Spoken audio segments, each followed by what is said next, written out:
नमस्कार. नमस्कार. आज जिल्हा परिषद प्राथमिक शाळा गणेगाव खालसा या ठिकाणी आपण आलेलो आहोत. तर आज इयत्ता 7वीच्या वर्गाची आपल्याला शिष्यवृत्ती विद्यार्थ्यांना वर्ग शिक्षिका शिकवतात. त्यांची आपल्याला थोडक्यात मुलाखत घ्यायची आहेत. तर या मुलाखतीसाठी शाळा व्यवस्थापन समितीचे अध्यक्ष माननीय प्रवीणजी दंडवते आवर्जून उपस्थित आहेत. तसेच शाळा व्यवस्थापन समितीचे उपाध्यक्ष आदरणीय दिलीपजी चातुर हे आवर्जून उपस्थित आहेत. तसेच इयत्ता 7वीच्या वर्ग शिक्षिका श्रीमती सोनवणे मॅडम उपस्थित आहेत. तर आपण त्यांची मुलाखत घेत आहोत. तर सर्वप्रथम मॅडम, तुमचं पूर्ण नाव, तुमचं शिक्षण आणि या ठिकाणी किती वर्षापूर्वी या ठिकाणी जॉईन झालात?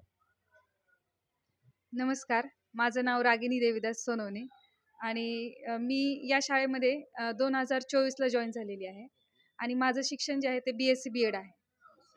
हो. तर सर्वप्रथम आपल्या शिष्यवृत्ती वर्गाची थोडक्यात माहिती द्या. सन 2026-27 साठी आमचा इयत्ता 7वीचा हा शिष्यवृत्तीचा वर्ग आहे. आमच्या वर्गातून 17 विद्यार्थी शिष्यवृत्ती परीक्षेसाठी बसलेले आहेत. इयत्ता 7वी शिष्यवृत्ती परीक्षेच्या विद्यार्थ्यांचं भविष्यातील महत्त्व काय आहे? शिष्यवृत्ती परीक्षा मुलांसाठी म्हणजे अतिशय महत्त्वाची परीक्षा आहे. आता आपण जसं की बघतो की वेगवेगळ्या ज्या कॉम्पिटिटिव्ह एक्झाम होतात त्याची ही पूर्वतयारी आहे थोडक्यात आणि पुढे भविष्यामध्ये मुलांना याचा नक्कीच उपयोग होईल. म्हणजे मुलांना भविष्यात MPSC, UPSC आणि किंवा विविध क्षेत्रामध्ये जाण्यासाठी ही शिष्यवृत्ती मुख्य पाया आहे. तर तर शिष्यवृत्ती परीक्षेसाठी आपण या विद्यार्थ्यांची निवड कशा पद्धतीने केलेली आहे? थोडक्यात माहिती द्या. शिष्यवृत्ती परीक्षेसाठी आत्ता जे विद्यार्थी बसलेले आहेत आमच्या वर्गातून, मला सांगायला अत्यंत आनंद होईल की ते स्वयंप्रेरणेने बसलेले आहेत. आम्ही त्यांची कुठलीही निवड चाचणी घेतलेली नाहीये किंवा फोर्सफुली आम्ही त्यांना बसवलेलं नाही. ते स्वयंप्रेरणेने त्यांनी बसलेले आहेत 7वीच्या स्कॉलरशिप परीक्षेसाठी. म्हणजे आपल्या वर्गातील सर्व विद्यार्थी, म्हणजे पहिल्या बेंच तो शेवटच्या बेंचचा विद्यार्थी, सर्व विद्यार्थी शिष्यवृत्तीमध्ये बसला पाहिजे. भले थोडे मार्क कमी अधिक मिळतील, पण सर्व विद्यार्थी बसले पाहिजे. हा तुमचा या ठिकाणी तुम्ही जी निवड पद्धत राबवलेली आहे ती अतिशय सुंदर आहे. तर विद्यार्थ्यांचा अभ्यासक्रम पूर्ण करण्यासाठी आपण कोणतं नियोजन केलेलं आहे किंवा क्लासेसचं काय केलेलं आहे थोडक्यात सांगा. शिष्यवृत्ती परीक्षेची जी तयारी आहे ते आमच्या अध्यक्ष आणि उपाध्यक्ष यांच्या सूचनेनुसार आणि मुख्याध्यापक सर यांच्या सूचनेनुसार आम्ही 1 जूनपासून शिष्यवृत्तीचा तास सुरू केलेला आहे. जवळपास 15 जूनपर्यंत आम्ही 2 ते 2.5 तास घेतलेला आहे आणि आत्ता पण आमचा रेग्युलरली दररोज 2 तास शिष्यवृत्तीचा सराव आणि उरलेल्या वेळेत शाळेचं अध्यापन आम्ही करतो, शालेय पुस्तकांचं. विद्यार्थ्यांना अवघड विषय सोप्या पद्धतीने समजावून सांगण्यासाठी आपण कोणत्या अध्यापन पद्धतीचा वापर करता? मुलांना थोडंसं गणित असेल किंवा इंग्लिश असेल तर त्यांना थोडंसं अवघड विषय वाटतात, तर त्यामध्ये आम्ही थोडेसे ट्रिकनुसार किंवा काही वेगवेगळ्या आकृत्यांनुसार, ट्री डायग्रामनुसार आम्ही त्यांना शिक्षण देण्याचा प्रयत्न करतो, ज्यानुसार म्हणजे त्यांना समजण्यासाठी सोपं होईल आणि लक्षात राहील असं. विद्यार्थ्यांचा नियमित सराव, चाचण्या किती महत्त्वाच्या आहे आणि आपल्याकडनं किती वेळा घेतल्या जातात? ज्या पण परीक्षा होतात, चाचण्या होतात किंवा सराव परीक्षा होतात, त्या म्हणजे त्यांनी जे आत्तापर्यंत अध्ययन केलेलं आहे मुलांनी, त्यांची एक ती काय शिकलेले आहेत, त्यांना किती समजलेलं आहे, हे समजण्यासाठी चाचण्या घेणं परीक्षा घेणं अत्यंत महत्त्वाचं आहे. म्हणजे झालेला घटक त्यांना किती समजला आहे आणि ते कसं सोडू शकतात, त्यासाठी चाचण्या होणं अत्यंत गरजेचं आहे.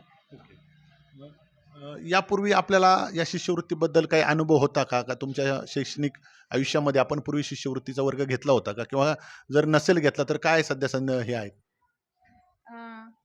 माझी जॉईनिंगच 2024ची आहे. मी सध्याही शिक्षण सेवकच आहे. माझा 3 वर्षाचा कालावधी आणखीन पूर्ण झालेला नाही आहे. 1.5 वर्षाचा आहे. तर यापूर्वीचा मला शिष्यवृत्ती वर्गाचा कुठलाही अनुभव नाही आहे. पण आम्ही आमच्या मुख्याध्यापक वेताळ सरांच्या सूचनेनुसार, अध्यक्ष आणि उपाध्यक्ष यांच्या सूचनेनुसार अत्यंत सुंदर अशा प्रकारे आम्ही अध्ययन सुरू केलेलं आहे आणि नक्कीच आम्ही आमची मुलं मेरिटमध्ये आणण्याचा आम्ही नक्कीच प्रयत्न करू. छान, आपण प्रयत्न करतायत. तर पुढचा आपला प्रश्न आहे, पालकांनी शिष्यवृत्तीची तयारी करणाऱ्या मुलांना घरी कोणते सहकार्य करावे? म्हणजे पालकांना काय संदेश द्याल किंवा कसं केलं पाहिजे? आम्ही वर्गामध्ये जी तयारी करून घेतो किंवा मराठी म्हणा किंवा इंग्लिश म्हणा, हा जो हो. पाठांतराचा विषय आहे, तर मी पालकांना एवढीच विनंती करेल, की सगळ्यांनाच वेळ नाहीये, सगळेच पालक पण कामाला असतात आणि कामाहून आल्यानंतर फक्त मुलांना समोर बसून किंवा आई जर स्वयंपाक करत असेल, तर मुलाला शेजारी बसून, की "तू आज काय पाठ केलंस? ते मला वाचून दाखव" किंवा मॅडमनी जे सांगितले ते प्रकट वाचन करणं अत्यंत महत्त्वाचं आहे. प्रकट वाचनामुळे काय होतं, जो शब्द आपण उच्चारतो तो आपल्या कानावर पडतो. तर मुलांनी ॲटलीस्ट आई किंवा वडील कामावरून आल्यानंतर त्याला एक जवळ बसून त्यांना ते प्रकट वाचन करायला लावणं खूप महत्त्वाचं आहे. आणि सकाळी मुलांना उठायला लावणं खूप गरजेचं आहे. सकाळचं पाठांतर आपल्याला निश्चित सगळ्यांनाच माहिती आहे पहाटेचं उठण्याचं महत्त्व. तर त्या वातावरणात जे पाठांतर मुलं करतात, ते निश्चित त्यांच्या दीर्घकालासाठी लक्षात राहतं. तर मुलांना पालकांनी एवढीच विनंती आहे, की मुलांना पहाटे उठवावं आणि घरी आल्यानंतर, कामावरून आल्यानंतर त्यांचं थोडंसं तरी प्रकट वाचन आपल्या बाजूला बसून करून घ्यावं. घेतलं पाहिजे. हां, एवढीच विनंती. छान. त्यानंतरचा आपला प्रश्न आहे, शाळेकडून शिष्यवृत्तीच्या विद्यार्थ्यांना कोणत्या विशेष सुविधा उपलब्ध करून दिल्या जातात? शाळेकडून आपण त्यांना प्रश्नसंच उपलब्ध करून दिलेले आहेत. त्यानंतर सराव संच येतील आणि नोट्स हा एक प्रकार आहे, तर नोट्स हा प्रकार पण त्यांना दिला जाईल. आणि आता आम्ही सप्टेंबरपर्यंत आमचा जो शाळेचा शिष्यवृत्तीचा जो सिलेबस आहे, तो संपवून दिवाळीनंतर ऑक्टोबरपासून ते फेब्रुवारीपर्यंत आम्ही शिष्यवृत्तीचे सराव पेपर मुलांकडून सोडवून घेणार आहोत. तर मुलांची निश्चितच त्यामध्ये चांगल्या प्रकारे तयारी होईल सर. शाळेकडून शिष्यवृत्तीच्या विद्यार्थ्यांसाठी किंवा विद्यार्थ्यांमध्ये आत्मविश्वास व अभ्यासाची आवड निर्माण करण्यासाठी आपण काय करता? मुलांना आत्मविश्वास वाढवणं मुलांचं अत्यंत गरजेचं आहे. कारण आजचं युग जे आहे ते स्पर्धेचं युग आहे आणि स्पर्धा प्रचंड वाढलेली आहे आणि प्रत्येक पालकाचा अट्टाहास आहे की आमचा मुलगा मेरिटमध्ये आला पाहिजे. आमचा वर्ग तसा खूप मेहनती आहे. 5वीला पण त्यांनी खूप अत्यंत मेहनत घेतलेली आहे मुलांनी. मी स्वतः डोळ्यांनी बघितलंय त्यांचं. यावर्षी पण ते अत्यंत मेहनत घेतात.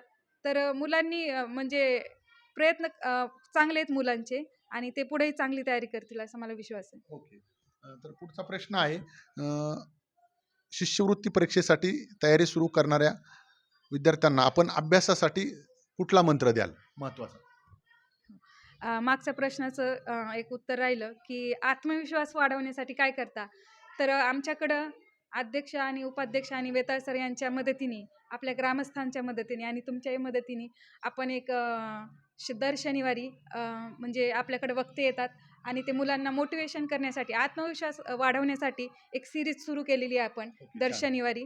तर त्यामध्ये जे काही अधिकारी वगैरे येतात, तर ते त्यांची जी स्टोरी आहे, त्यांची जी आत्मकथा आहे, ते कसे घडले, त्यामधून मुलांना नक्कीच प्रेरणा मिळते. त्या व्यतिरिक्त मुख्याध्यापक सर जे आहेत ते सुद्धा मुलांना मार्गदर्शन करतात. त्यामधून सुद्धा मुलांचा आत्मविश्वास वाढतो. त्या व्यतिरिक्त आम्ही काही मोटिवेशनल व्हिडिओ दाखवतो. जसं की आपणच आम्हाला गेल्या वर्षी सुचवलं होतं. ते काही व्हिडिओ आम्ही मुलांना दाखवतो किंवा एक गोष्ट असेल, छोटीशी गोष्ट मुलांना त्यामधून सुद्धा आत्मविश्वास मुलांमध्ये चांगल्या प्रकारे निर्माण होतो.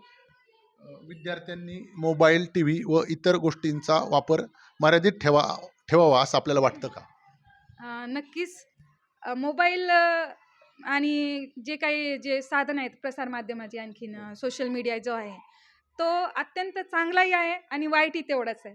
त्याचा उपयोग करणं आपल्यावर डिपेंड आहे. त्याचा जितका चांगल्या प्रकारे उपयोग करता येतो, तितकाही नुकसानदायक पण उपयोग आहे त्याचा. तर पालकांना विनंती आहे, की मुलं जेव्हा हातात मोबाईल घेतील, तर त्यांनी मुलांकडं रेस्ट्रिक्टेड मोड ऑन केला पाहिजे आपला मोबाईलचा. Googleवर एक रेस्ट्रिक्टेड मोड असतो. त्यामध्ये काही असा खराब कंटेंट वगैरे येत नाही मुलांना. तो ऑन करून दिला पाहिजे आणि मुलं काय बघतात ते चेक केलं पाहिजे. आणि विशेषतः म्हणजे छोट्या-छोट्या आणि चांगला उपयोग पण आहे मोबाईलचा, जसा की गणिताच्या ट्रिक असतील किंवा इंग्लिशच्या काही ट्रिक असतील.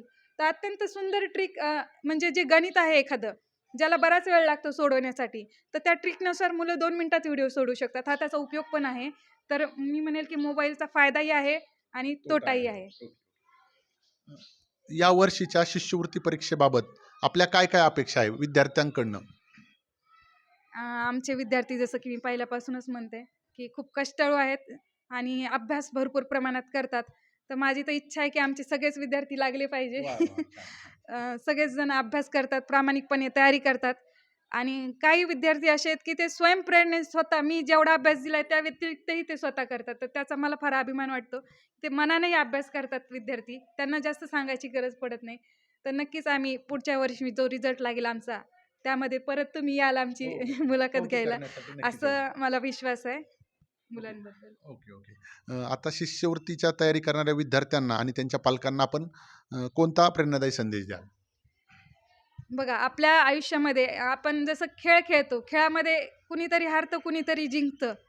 तर स्पर्धा परीक्षेचं पण हेच आहे, की प्रत्येक वेळेस आपण जो प्रयत्न करतो तो प्रामाणिक असावा. आपला प्रयत्न जर प्रामाणिक असेल तर आपल्याला यश नक्कीच मिळतं आणि यावेळेस आपण प्रामाणिकपणे तुम्हालाही माहिती आहे, की आपण 1 जूनपासून व्यवस्थित प्रामाणिकपणे आपण आपला तास सुरू करून कष्ट करतोय. त्याचं फळ नक्कीच मिळेल. तुम्हाला एवढंच सांगणं आहे, की तुम्ही तुमची जी तयारी आहे ती प्रामाणिकपणे असावी आणि स्वयंप्रेरणेने असावी. जोपर्यंत आपल्याला आई-वडील सांगतात तोपर्यंत आपल्याला करावं वाटत नाही. जोपर्यंत त्या मुलाला स्वतःला वाटत नाही, की मला काहीतरी करायचंय, तोपर्यंत काहीही होऊ शकत नाही. त्यामुळे स्वयंप्रेरणेने तुम्ही स्वतः अभ्यास करा, एवढंच मी सांगेन तुम्हाला. यश मिळेल. धन्यवाद मॅडम.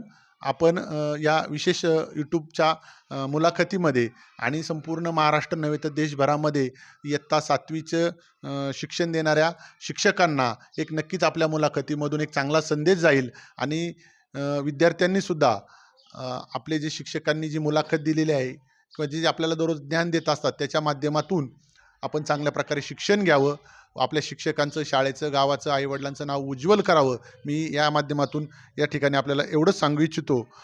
तर या ठिकाणी आपण या मालिकेसाठी आवर्जून वेळ दिलात, याबद्दल शाळा व्यवस्थापन समिती, उपाध्यक्ष, अध्यक्ष व वर्ग शिक्षक व मुख्याध्यापक यांचे मनापासून या ठिकाणी आभार व्यक्त करतो. धन्यवाद.